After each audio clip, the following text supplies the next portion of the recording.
Akiesi, Nkora Niso Kani Dapo Nwole Ijoba Yoruba, Baruku Kabiesi Oba Efuntala, Kabo Agbule Mimona, Oyotunji Agbule Konshosho, Ninu America Ki Awan Olorisha Ipili Pelu Oju, Riri Fun Ariku Tiwani, Olosho Wan Yi Fi Inti Pa, Awan Afin Asa, Ati Fudon Ati Ifi Africa, Mo Kabo Silewa.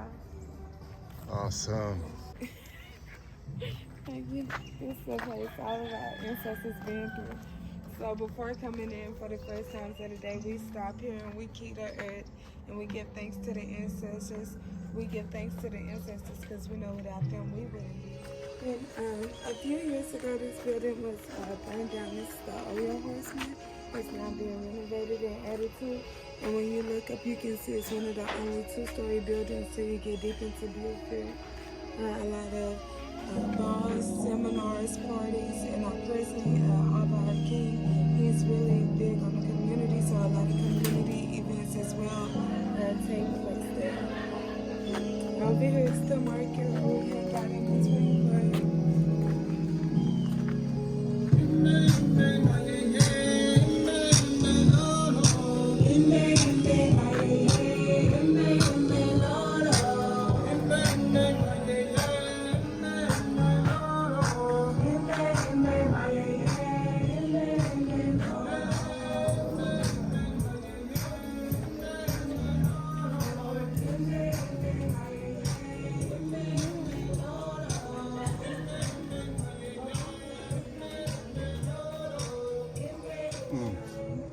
His Highness was initiated into priesthood in 1957 in Cuba.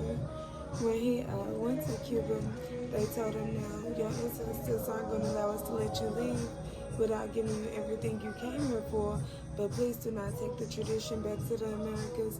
These people don't know nothing about custom and tradition. They don't know nothing about culture. They ain't gonna do nothing but try to scam them, strip them of their dignity. Don't take the culture back to the Americas." But in 1971, a year after founding the village, His Highness traveled to Nigeria, and there by their own Ile-Ife was he crowned the first Yoruba Aba of North America. And some of the sculptures we'll see along the way were handmade by His Highness as well. You can, now when the king died, we don't say the king died, just say the king went through the roof. In 2005, when His Highness went through the roof, that's when his 14th child, Abba, I think that's when His Highness Adefumi II became king. A lot of the work we do collectively, when I first visited, it was 6 years ago, His Highness was doing by himself and giving 50 billion%. And right now, he's still building on a horseman as well. And not only is His Highness big on keeping his spirit alive, he's also big on farming, agriculture, recycling, composting. Do you have that here, Absolutely, farming? absolutely. Does everyone live here? Well, yes, and we do have a lot of people who come too, but right now I say it's like 30 of us, give or take, that lives here now.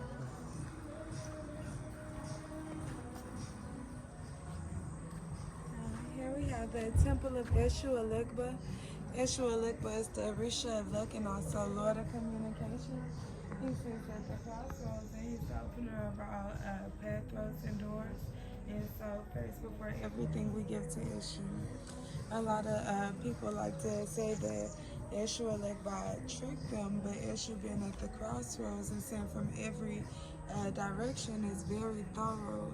And a lot of times when we're feeling tricked, Eshu's teaching us the lesson that we can be more thorough, especially with our communication, like saying what we mean and mean what we say. So, because Eshu Elegba is the Orisha of luck as well, and opens our pathways and doors. How do you say his name? Eshu Elegba. And so when walking past Eshu Elegba, we spin and we pray that our days go from good to better to best. And back here we have the Afin area, and that is the Afin or Palace. That's where His Highness lives with his royal family. And over here we have the building for the Yoruba Royal Academy, and this building is also being cleaned and renovated on that.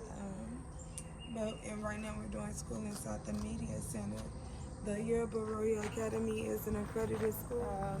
A group of the men, they came back and formed a construction crew with the President Abba.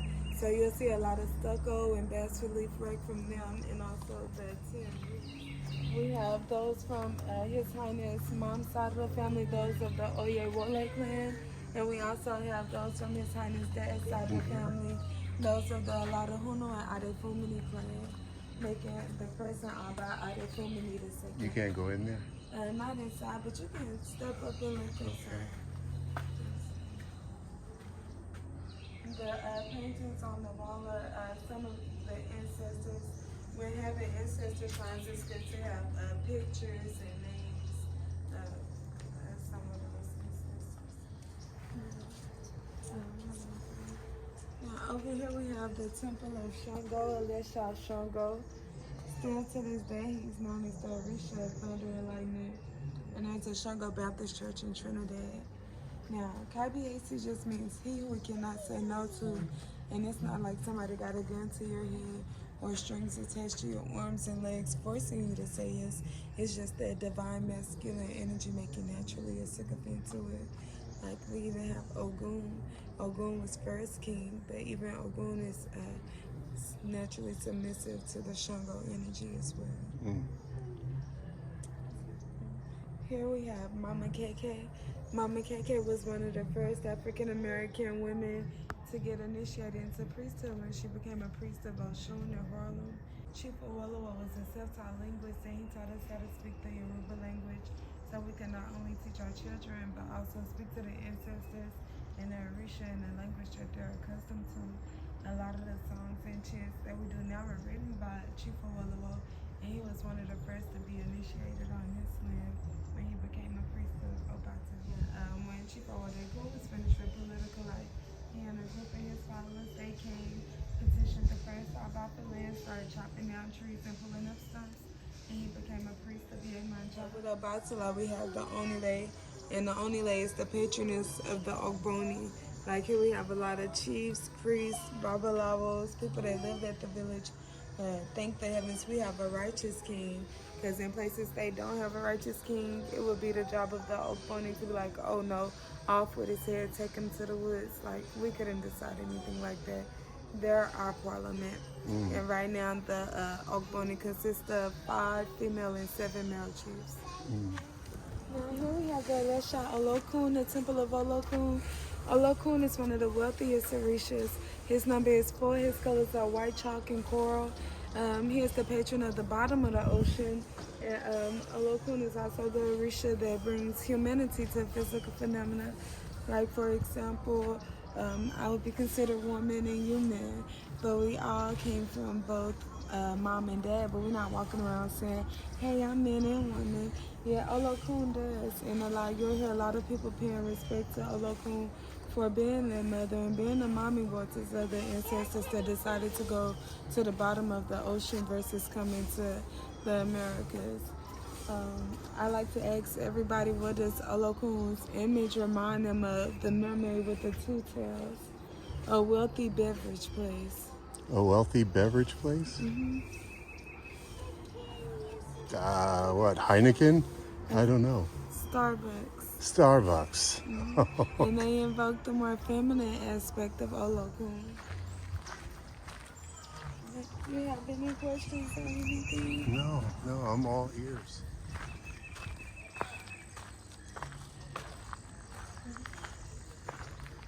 Now, here we have the Elisha Oshun, the Temple of Oshun. Oshun is the mother of OYOTUNJI. Her number is 5. Her colors are gold, brass, yellow, really any bright color. She is the Orisha of the river, the Orisha of love, fertility, beauty, sweetness.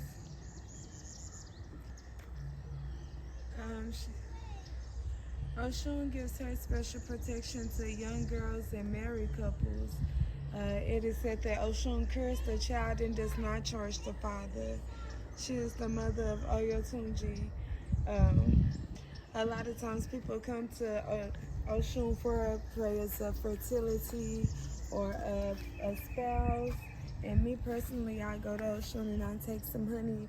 And I'm like, Oshun, please remind me that it is my grace that outshines my greatness.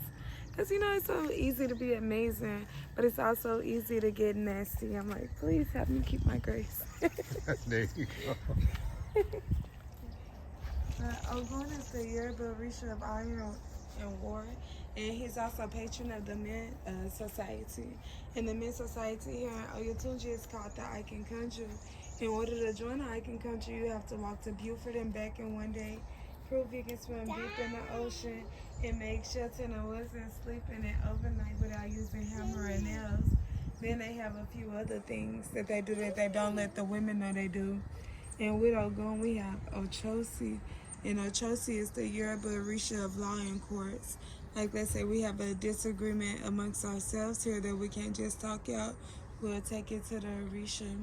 Like this is a really sovereign land here, and the police have no say-so. If the police will want to come in here, they'll have to be escorted around by the king. And if the king writes a note and sign it, that's our law here. Again, this is our judicial system.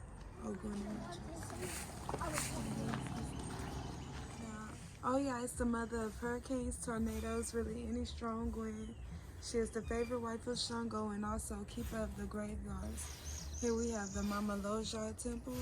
Mama Loja is another role of Oya, and it's the ruler of the marketplace.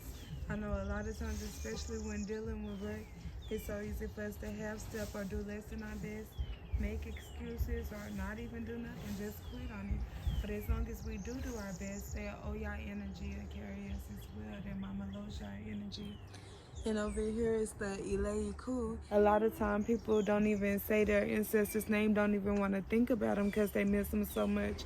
And so there's oftentimes ancestors that may be seemingly in the dark, but it's Oya that protects those ancestors as well. Now, in some religions, you'll have Buddha or Allah, but in Ifa, it's Oludumare. And a long time ago, Oludumare wanted there to be balance on Earth. He wanted the Aj, or the women, to come to Earth. And so, just like they'd be like, no, I don't want her, she got too much baggage. The Aj literally had too much stuff that they couldn't just come to Earth on their own. So it was Osameji Oyazodu. It said, y'all and all y'all stuff can get on my back and I'll fly y'all to Earth. Y'all really stresses and emphasizes the importance of women working together. Like a lot of times it can be shown as women jealous of each other in competition with fighting against, but it's Oya that really stresses the importance and shows the power and balance that comes from women working together. Yeah, I value the black women. I really do. They're God's gift to this earth.